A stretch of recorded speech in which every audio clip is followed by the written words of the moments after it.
mban më ndonjë nga ato të vështirat vërtet që ke thënë rast unik, por që ke thënë fati më ndihmoi dhe mua që linda vërtet. Do të ta tregoj një rast unik. Neymar.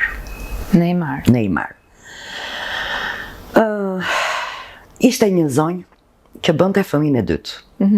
Ishte nga fshatrat e Vlorës dhe s'kishte asnjë javë që kishte ardhur Neymar dhe ishte shtatzan.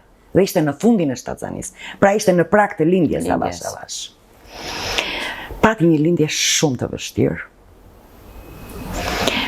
Sigurisht Neymar, unë kam qenë mjeke vetme. Po kam pas mami shumë të afta dhe shumë të zonjat. Që ne shohin këtë podcast, se i kam në përbot, janë në Amerikë dhe në Greqi, i falenderoj shumë, se vërtet kanë qenë shumë të afta dhe shumë të zonjat. Support dhe për mua. Sa veta ishte mamit e mia? 3 veta? Vetëm unë dhe mamit. Unë kam pas 4 mamit, në fakt. Neymar. Një lindje shumë e vështirë. Megjithatë, se po të mendoj sot, them si ja kam dalë. Sa guximshme kam qenë. Po mendoj mosha, dëshira e profesionit, fakti i përballjes me vështërsitë dhe duke qenë vetëm, të jepte guxim dhe forcë. Bebi lindi në një peshë goxhat madhe dhe lindi pak i asfiksuar, që u morën mamit me bebin, se ne s'kishim pediatër atje. Dhe mua që mi ngelet placenta brenda gruas. Që placenta deri në 20 maksimum i 30 minuta duhet të dali vetë. Dhe në këto raste i quajmë placenta akreta. Dhe çka kam bërë? Kam veshur dorezën e gjatë deri këtu dhe kam futur dorën në vaginën e gruas dhe në formë sharre e kam nxjerr placentën.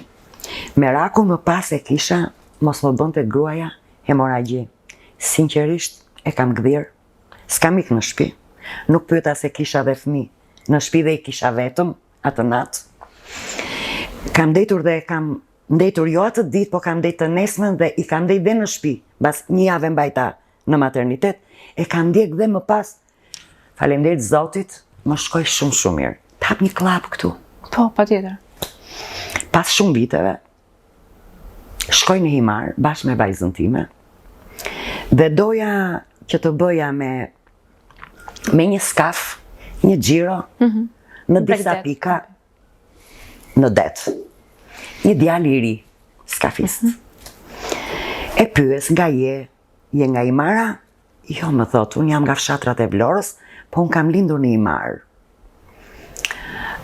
Dëgjoj, më thot mua,